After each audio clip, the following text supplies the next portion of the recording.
Cassie Jaye, thank you again so much for joining us. In raw terms, what is your film, The Red Pill, about? The film The Red Pill follows my year-long journey learning about the highly controversial and polarizing men's rights movement. And initially I just intended on filming men's rights activists and hearing what they had to say that I believed would be possibly promoting violence against women or misogynistic sounding. And throughout my year-long journey, I actually realized that they had a lot of interesting points to make about the plight of men in our society today. And it turned out that my own feminist views were being challenged. So I decided to include my own personal story as a feminist filmmaker in the film, learning about the men's rights movement. Inconvenient Truth, obviously Al Gore knew the message of his film. But with this documentary, The Red Pill, I don't know if I've ever seen a film structured like this, where the filmmaker is basically uprooted and turned upside down about what to believe. What is it about your film that has upset feminists so?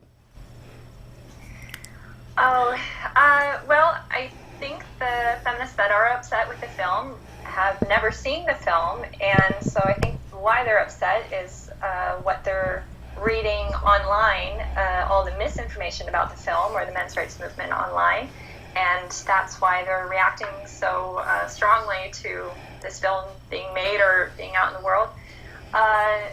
But we just had a screening last night, and many feminists and men's rights activists and people in the middle were in the audience, and everyone had positive reactions and responses to the film, and came up to me afterwards saying that it was balanced and fair. And the feminists I talked to said everything in the film is what they would agree needs to be addressed as far as gender equality goes, and looking at the male side of that.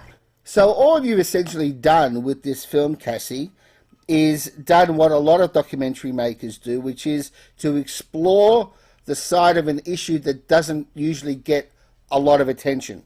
Is that fair to say? Yes, that's true. So basically a straight down the barrel, very workmanlike, pedestrian approach to an issue. You wanted to explore something that wasn't really that known about. You did go in with an agenda, but you also went in with an open mind, which is arguably far more important. Is that fair to say?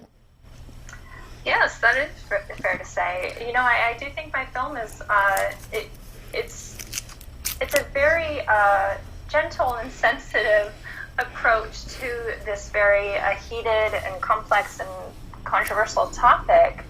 And, you know, if my film was about anything else that was less controversial, you know, maybe it's newsfest, but with The Red Pill, I allow feminists to say what they have to say and raise, and because these topics elicit such strong responses out of people, that's where this backlash to the film is coming from.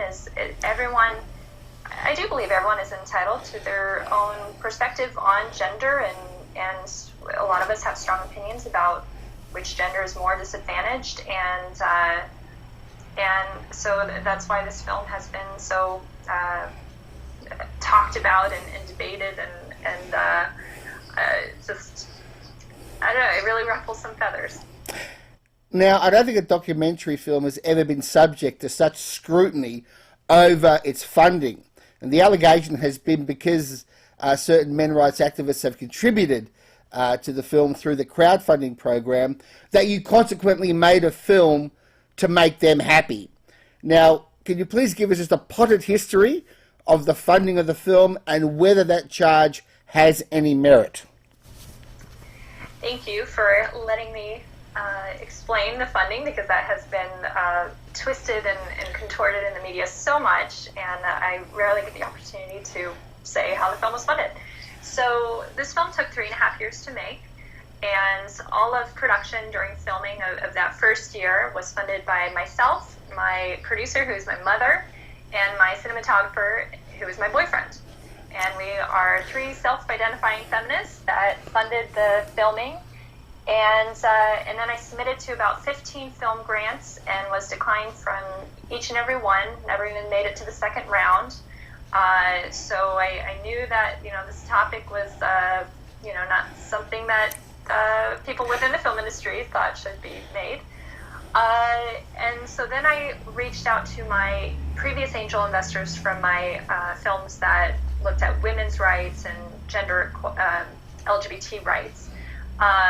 So they all declined funding this film, saying that they didn't want to give men's rights activists a platform to speak. But that was my whole world, was in making films about women's rights and LGBT issues.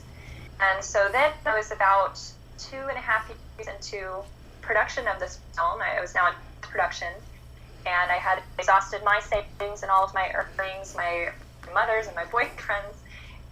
And it was at a point where I didn't see any light at the end of the tunnel, being able to complete this film with the amount of work that still had to be done. I needed financial support, but I wanted to keep creative control over the film. And I ended up being offered a large chunk of money from a feminist organization, but it was clear that they would be involved in the editing process, and their hand would be in the film, and it would no longer be my journey and my story as I see that it should be made. And so I really was adamant to keep creative control and not give up ownership of the film to anyone outside of myself and my family. So I thought, okay, what's the only way that you can receive funds while maintaining creative control without putting just a hat on the side of the street and saying, I need $100,000 to complete my film, please fund it. So Kickstarter was the only way I could see completing this film with the funds I need. And even within the Kickstarter rules and regulations, people who fund your product are not entitled to any ownership over your product across the board for any kind of Kickstarter campaign, even if it's a tech gadget or something else. So that is a part of the Kickstarter rules. And so we had a month-long Kickstarter campaign, and the first 2 weeks we were, it looked like a sinking ship. We asked for $97,000. We were up to almost $20,000 halfway through the campaign, and it didn't look like we would make it until an article came out in Breitbart and explaining our funding difficulties. And I also had many people I'd hired for the film that fell out of working with the film because of the topic and the subject matter. They didn't want to be a part of it. So this article explained all the difficulties we had with making this film. And that's when free speech supporters and anti-censorship crusaders just flooded to our Kickstarter campaign and brought us over our thresholds and even beyond our asking. Right. And the reason I'm able to know the type of people that funded the Kickstarter campaign is because many of them commented or sent me messages through Kickstarter during the campaign saying, I am neither a feminist or a men's rights activist. I've never even heard of the men's rights movement, but I don't like to see people censored and bullied into being silenced if it's a topic that they don't agree with. So we did have some feminist backers to our Kickstarter and also some men's rights activist backers, but in no way represent the majority. And it doesn't even matter if they did or didn't, because Kickstarter backers have no say whatsoever over the film. None of them saw the rough edits or were involved with my year long of finishing this film since the Kickstarter. And so, and they can all attest to that. There were about 3,000 backers. Some of them wrote articles explaining why they backed the campaign. And if anyone wants to Google, there's a feminist that wrote a great article about why she backed the campaign, saying that we need to have more discussions about what men's rights issues are. It's just ridiculous to say that anyone bought me or influenced the way that I made this film, because Kickstarter was the only way I could get the funding I needed and maintain creative control. And it is the film I always intended to make, and the Kickstarter had no influence on how the film turned out. I bet you could make another documentary about the learning journey that you went on just through the funding of this film. Oh, yes. Oh, I mean, the documentary about making the documentary would be really fascinating. And yeah, I mean, I did contemplate if I should include the controversy following the Kickstarter, and that's not included in the film, but I did wonder, should that be a part of the film? You and the film have been subject to a prolonged smear campaign. I want to know what that's like. Well, it's very ironic because the film itself does talk about the silencing tactics when addressing men's issues. And so, I mean, I included that in the film, and I interviewed people talking about that back in 2013, 2014 when I was interviewing men's rights activists. And they talked about that feminists would pull fire alarms to cancel men's rights gatherings, and they would protest hotels that they were going to get together at and talk about their issues. And so I heard these stories, and I included those stories in the film, but I didn't know how big that kind of response is. If it was just some radical groups in Toronto or elsewhere that were canceling these MRA events. But then, sure enough, right after my Kickstarter campaign, protesters come out wanting to silence me, silence the film, and now with the screenings happening around the world, there are petitions to ban the film in certain countries without even seeing it. So we include that part in the film, but I didn't realize that it would end up happening to me. I just would never think to protest a film even if I disagreed with the topic, because just see it first before you want to, say that this shouldn't be around. You quite famously have come out and said that as a result of making this film, that you no longer call yourself a feminist. Is that true? That is true. Why? Spoiler for the film. Because it seems to me, it seems that what you're doing is, in fact, you have actually crystallized and given, rather eloquent voice to the core principle of feminism, surely, which is equality. And what you've done is you've wanted to simply, redress an imbalanced issue by putting balance in there.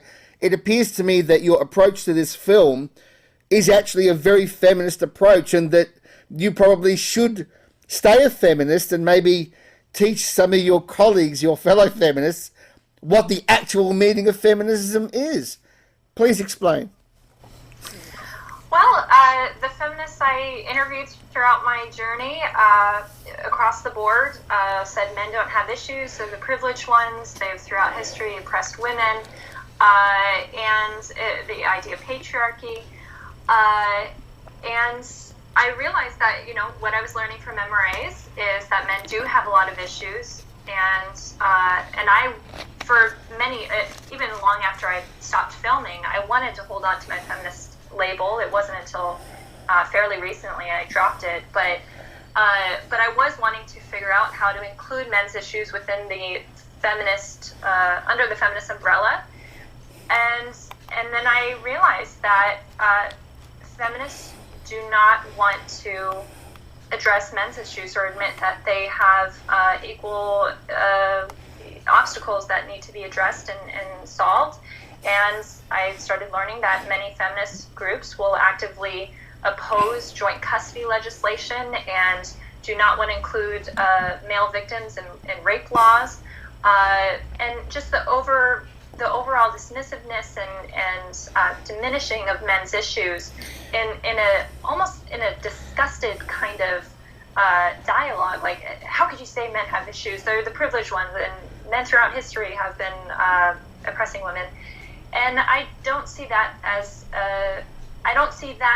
kind of conversation as the road to gender equality. When you are putting down men and laughing in their faces about suicide rates and workplace deaths and war deaths, and any time I did bring up men's issues to feminists, there was always a yes, but women have it worse kind of response. So, for instance, war deaths, 99% for wars in the past 100 years, 99% of deaths were men.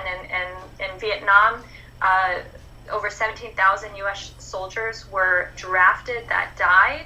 So over 17,000 men that did not want to go to war died in that war.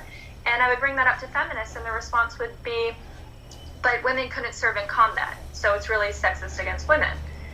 But in any issue I brought up, it would always be feminist women wanted to say that women had it worse and wanted you to agree that women have it worse, and that women are the discriminated against gender and not men. And I don't see that as helping the gender equality dialogue. Of course, I'm still for women's rights. I'm always going to be for women's rights and female empowerment. And obviously, I'm a career woman. I have a niece that I adore, and I'm one of 4 sisters. My best friend is my mom. There's a lot of estrogen around me, but I love being able to be a powerful woman, and want to encourage my niece to grow up to be an empowered girl and do whatever she wants to do. So that's no question. I'm always going to be for women's rights. But feminism is an ideology that believes that women have always been oppressed by men, that men are the privileged gender, and that we need to work on women's equality before we can discuss men's. But there's no real sign of women achieving equality in a feminist perspective. And anytime there is something on the ballot or legislation to help with men's issues, like in joint custody or rape laws, radical feminists oppose it. So I don't see that as the movement for gender equality when men are being stepped on in the process. Basically, you're saying that the feminist brand has been so besmirched by behaviours that you'd rather not call yourself a feminist, even though what you're doing is actually honouring the essence of what feminism is supposed to be, which is equality. Okay, that's enough for irony time. Well, I do hope people see the film to see why I ended up dropping the label, and I'm not in any way advocating for others to drop the label. I just chose that for me. I did ask myself, should I remain a feminist or keep calling myself a feminist, to try to change it from within, to try to rebrand feminism as being the movement for gender equality, and we can be open to listening to men's issues and addressing those as well. And there are some feminists who have chosen to do that, like Christina Hoff Sommers, who's on YouTube, The Factual Feminist, and Camille Paglia. So there are feminists who understand men's issues and want to work within feminism to address men's issues. And they've gotten smear campaigns against them from feminists for being too compassionate for men's issues. So obviously feminism is, if you want to look at the basic definition, it's if you believe in women's rights, you should be a feminist, then that's one thing. But I do look at the tactics and the language used by feminists, and I don't want to be a part of that now. How did you react when you heard that Melbourne had pulled the screening of your film? I was shocked. Because I first heard about the petition, and in my head I rolled my eyes thinking, well, this is so silly, a petition on change.org, what really happens with those? And it just has when I saw it, a couple hundred signatures, and that in no way, represents the amount of people who want to see this film. And I thought it wouldn't go anywhere, and then just, I don't know how many, maybe a week later or a couple days after the petition was started, the theater pulled the film, and I was absolutely flabbergasted because they didn't even ask me to see the film before making that decision, and I would have gladly let them see it to make their own opinion on if this should be banned, and they didn't give me that opportunity. Let's make that point very, very clear. That you were quite happy to actually have the protesters see the film. No, the theater. So the theater, sorry. The theater, the people running the theater, to see the film because they hadn't seen it. Neither had the protesters. But you were quite happy to make the film available to them, to see it, to judge properly. Of course. And they didn't take that up. No, and I would have been, I wanted them to see it to know why they didn't have to worry. And when people do see the film, they find this banning in Australia ridiculous because we've had many screenings so far, and many of them I've attended, and when they hear that there was a petition to ban the film, the theater caved. They're shocked because the film doesn't warrant that kind of reaction.